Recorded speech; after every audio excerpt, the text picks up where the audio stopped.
Keberhasilan Raden Fatah dalam mendirikan kerajaan Demak tak bisa dipisahkan dari jasa para wali yang mendukungnya. Salah satunya adalah Sunan Kalijaga yang makamnya berlokasi di Kadilangu, tak jauh dari Masjid Agung Demak.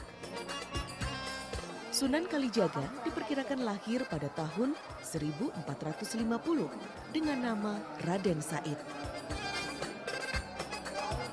Ia adalah putra Adipati Tuban yang bergelar Tumenggung Wilatikta.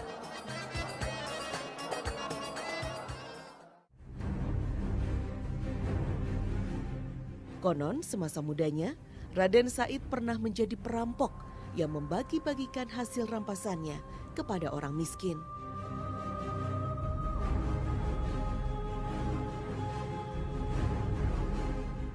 Perjumpaan Raden Said dengan Sunan Bonang merubah jalan hidupnya. Ia kemudian lebih dikenal dengan sebutan Sunan Kalijaga.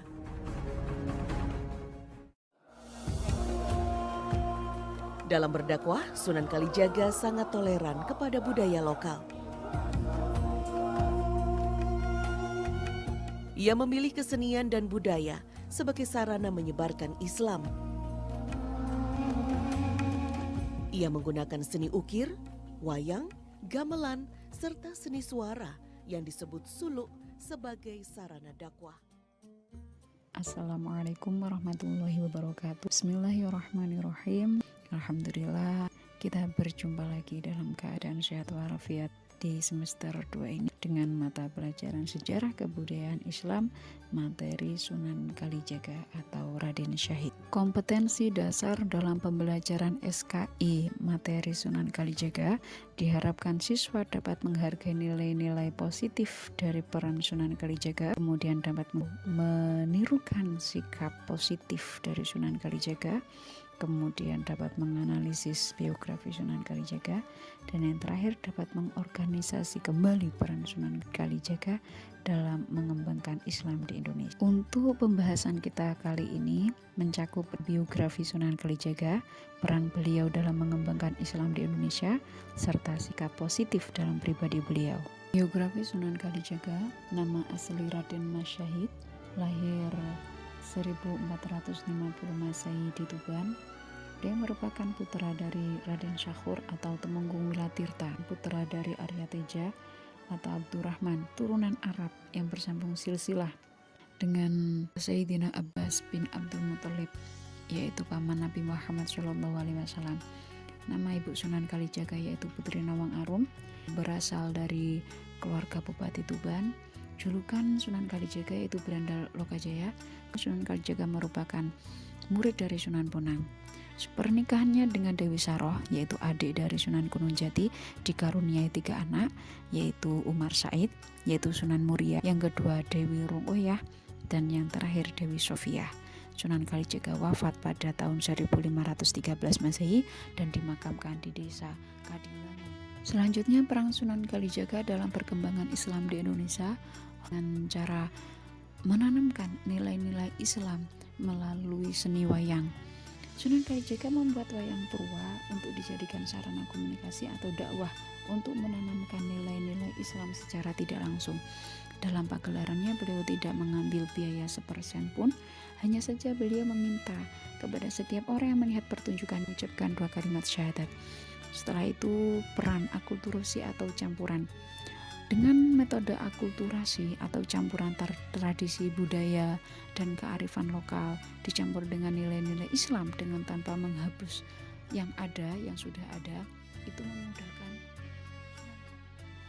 Selain menggunakan media wayang dan metode akulturasi dalam berdakwah, Sunan Kalijaga ciptakan karya seni berupa tembang atau puisi Jawa dan juga suluk untuk menyebarkan ajaran Islam. Karya-karya tersebut tidaklah asing di telinga kita. Berikut beberapa karya-karya seni yang telah diciptakan oleh Sunan Kalijaga.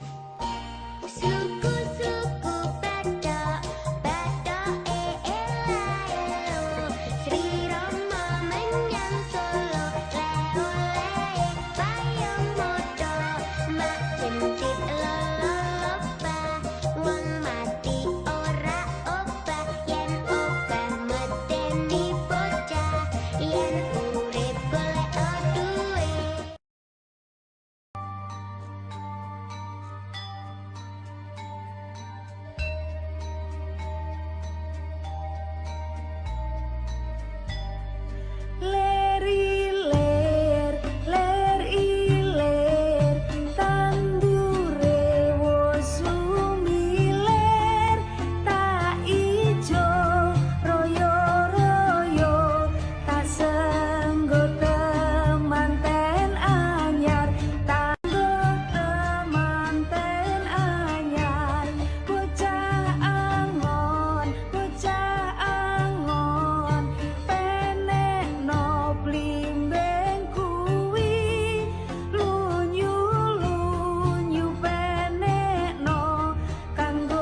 sikap positif Sunan Kalijaga dalam berdakwah untuk menyebarkan agama Islam.